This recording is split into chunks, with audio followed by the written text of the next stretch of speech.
Hi guys, welcome to legal aids after college. आप सभी ने देखा है प्रीलिम्स खत्म हो गया आईबीपीएस एसओ का। कुछ बच्चे डरे हुए हैं, कुछ बच्चे ये सोच रहे हैं कि हाँ कॉन्फिडेंट है कि एग्जाम निकल ही जाएगा और अब उन्हें मेंस की तैयारी करनी है। कुछ बच्चे डरे हुए हैं, उन्हें नहीं आइडिया कि एग्जाम निकलेगा या नहीं निकलेगा।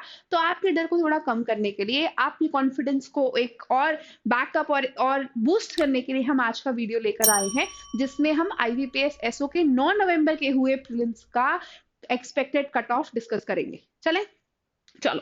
तो सबसे पहले जो हम देख लेते हैं, एग्जाम डिस्कस कर लेते हैं यार। कई बार व्यक्ति कट ऑफ इसलिए भी ढूंढता है क्योंकि उसको अगली बार के लिए प्रिपेयर करना होता है। तो उसको पता तो होना चाहिए ना कि किस एग्जाम के लिए प्रिपेयर कर रहा है। तो आईबीएस एसओ का एग्जाम लॉ स्पेशल ऑफिसर के लिए कंडक्ट किया जाता है, जिसका सिलेक्शन प्रोसेस 3 फेजेस में डिवाइड है। आपका पहले प्रीलिम्स का एग्जाम होता है जो 9 नवंबर को हुआ, ठीक है। उसका कट ऑफ आप क्लियर करते हो तो आप मेंस में जाते हो, जो कि 14 दिसंबर को होने वाला है। और उसमें अगर आप सिलेक्ट होते हो तो फाइनली आप इंटरव्यू राउंड में जाते हो। आपका प्रीलिम्स और मेंस दोनों ही ऑनलाइन यानी कि कंप्यूटर बेस्ड टेस्ट होता है, सीबीटी मोड पे होता है।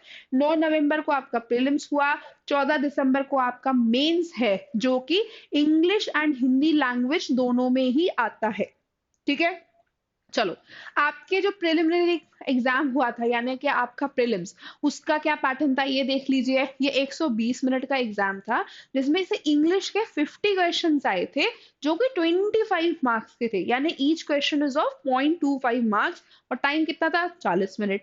लॉजिकल रीजनिंग में 50 क्वेश्चंस आए थे, यानी जो 50 मार्क्स के थे, मतलब each question is of 1 marks, जिसके पास टाइम था 40 मिनट्स। जनरल अवेयरनेस के 50 क्वेश्चंस आए थे, जो कि 50 मार्क्स के थे, और टाइम कितना था? 40 मिनट्स। और ज्यादातर ये क्वेश्चन जो है बैंकिंग इंडस्ट्री के रेफरेंस पे बेस्ड है। नेगेटिव मार्किंग थी दोस्तों 0.25 मार्किंग की। अब यहाँ पे जो चीज आपको समझने की जरूरत है, दो चीजें। पहला, अगर आप देख रहे हो तो आपके पास 1 मिनट भी नहीं है एक क्वेश्चन अटेम्प्ट करने के लिए, यानी कि आपको यहाँ पे क्या करने की जरूरत है? Time management, time management. दूसरा, नेगेटिव मार्किंग है 0.25 की, तो यहाँ आपके लिए क्या जरूरी है? एक्यूरेसी। तो जो दो चीजें इंपॉर्टेंट है इस एग्जाम को क्लियर करने के लिए, वो है टाइम मैनेजमेंट एंड एक्यूरेसी। अब प्रीलिम्स क्लियर करने के लिए जो चीज इंपॉर्टेंट है वो है ओवरऑल कट ऑफ तो क्लियर करना ही करना है, साथ में सेक्शनल कट ऑफ भी क्लियर करना है। अब भाई ये सेक्शनल कट ऑफ और ओवरऑल कट ऑफ किस बीमारी का नाम है? चलो वो देखते हैं। देखो, इसके लिए हम पहले प्रीवियस ईयर कट ऑफ से एक बार देख लेते हैं, ठीक है। अब देख के मान के चलो, 2018 का जो कट ऑफ था, यानी कि प्रीलिम्स से मेंस तक की जर्नी तक पहुंचने के लिए जो मार्क्स आपको चाहिए थे, वो चाहिए थे 125 में से। भाई एक सेकेंड, 125 में से जो आपको चाहिए थे वो थे 47.88, ठीक है। लेकिन कुछ मैं स्टूडेंट्स को जानती हूँ जिन्होंने 50 मार्क्स कर लाने के बाद, 47.88 कट ऑफ था, लेकिन 50 मार्क्स लाने के बाद भी वो प्रीलिम्स क्लियर नहीं कर पाए। क्यों? अभी मैं बात कर रही थी सेक्शनल और ओवरऑल कट ऑफ की, तो 50 मार्क्स लाके वो ओवरऑल कट ऑफ तो उन्होंने क्लियर कर दिया कि भाई 47 मार्क्स चाहिए थे, हमारे 50 आ गए, हो गया कट ऑफ क्लियर।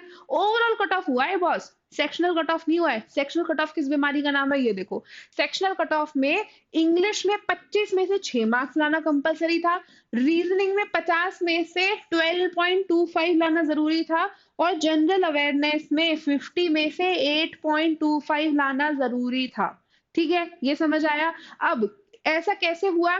तो कुछ बच्चे, मान के चलो जो जनरल अवेयरनेस में अच्छे हैं, वो 50 में से 30 ले आए, ठीक है। एलआर में भी अच्छे हैं, तो वो 50 में से 20 ले आए। पर वो इंग्लिश में मान के चलो वीक है, सब हाइपोथेटिकल चल रहा है, इंग्लिश में वीक है, तो 25 में से 3 ही ला पाए। तो ओवरऑल स्कोर तो हो गया कितना? 53, जो कि 47.88 से तो ज्यादा है। लेकिन क्या वो सेक्शनल कट ऑफ क्लियर कर पाए? नहीं, क्योंकि उन्हें इंग्लिश में कम से कम 25 में से 6 तो लाना ही था। तो यहाँ पे प्रीलिम्स करने के लिए दो जंग लड़नी पड़ती है दोस्तों। कौन कौन सी? आपको आपको ओवरऑल कट ऑफ तो क्लियर करना ही पड़ता है, ठीक है। आपको साथ में साथ सेक्शनल कट ऑफ भी क्लियर करना पड़ता है, मिनिमम वो जो आपको सेक्शन को क्लियर करने के लिए जरूरी है।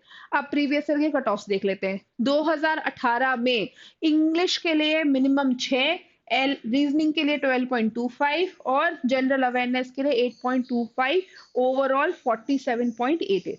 अब ओवरऑल कट ऑफ की बात करते हैं। तो 2018 में जो चाहिए था वो था 47.88, 2019 में 52.63, 2020 में 47.5, 2021 में 42.38, 2022 में 51 और 2023 में 35.63। तो अगर आप इस ट्रेंड के थ्रू जाओगे तो आप ये देखोगे कि कोई एक स्पेसिफिक ट्रेंड नहीं है कि हर साल कट ऑफ बढ़ रहा है या हर साल कट ऑफ घट रहा है। तो क्या है, 2018 में कम था, ठीक है, 2018 में कम था, 2019 में बढ़ गया, 2020 में फिर खत्म हो गया, कम हो गया, 2021 में और कम हो गया, 2022 में बढ़ गया और 2023 में कम हो गया। जैसे ईसीजी की लाइन की तरीके से जा रहा है। अब क्यों जा रहा है ईसीजी की लाइन की तरह, क्यों कम ज्यादा हो रहा है? तो ये सारे फैक्टर्स हैं जो इंपॉर्टेंट है, जो आपको कंसिडर करने चाहिए, जो आपके कट ऑफ को बढ़ाते या कम करते हैं, ठीक है। तो पहला फैक्टर क्या है, डिफिकल्टी, एग्जाम डिफिकल्टी लेवल।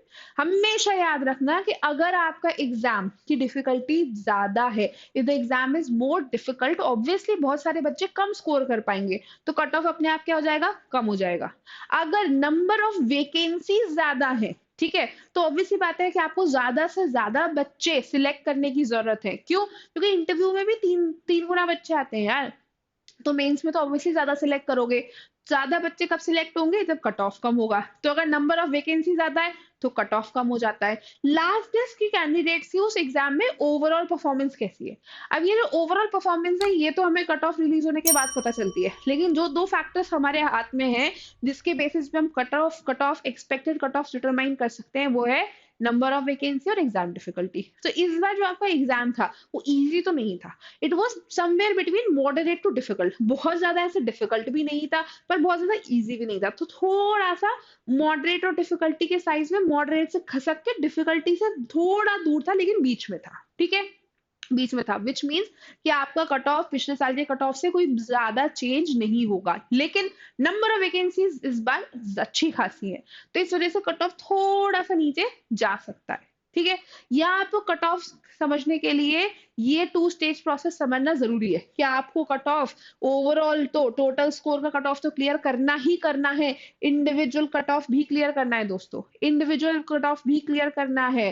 अगर ओवरऑल स्कोर कर लिया, इंडिविजुअल नहीं कर पाए तो उससे काम नहीं चलेगा, राइट। चलो अब इस साल के एक्सपेक्टेड कट ऑफ की बात कर लेते हैं। इस बार आपका, और ये जो एक्सपेक्टेड कट ऑफ है ये इस बेसिस पर डिटरमाइन किया गया है कि आपका प्रीलिम्स का क्वेश्चन पेपर किस तरीके का आया था। तो जो एनालिसिस है ना 9 नवंबर के प्रीलिम्स के पेपर का, वो चैनल पे ऑलरेडी अपलोडेड है, जाके चेक कर लो अगर किसी ने नहीं देखा है तो, ठीक है। चलो अब एक्सपेक्टेड कट ऑफ की बात करें तो इंग्लिश में जो सेक्शनल कट ऑफ एक्सपेक्टेड किया गया है वो 25 में से 10 मार्क्स का है, रीजनिंग में 50 में से 7 मार्क्स है, और जनरल अवेयरनेस चूंकि कंपैरेटिवली एक डिफिकल्ट सेक्शन था इस बार का, तो 50 में से 5 मार्क्स है। बट ये मिनिमम है, ये सेक्शनल कट ऑफ की बात हो रही है। ओवरऑल जो कट ऑफ है आपका वो 40 से 45 के बीच में जा सकता है, +-2, यानी कि 40 से 45 के बीच में। अगर आप 38 तक भी आपको लग रहा है कि आप स्कोर कर सकते हो तो there are chances that you can clear the cut off, ठीक है, +-2।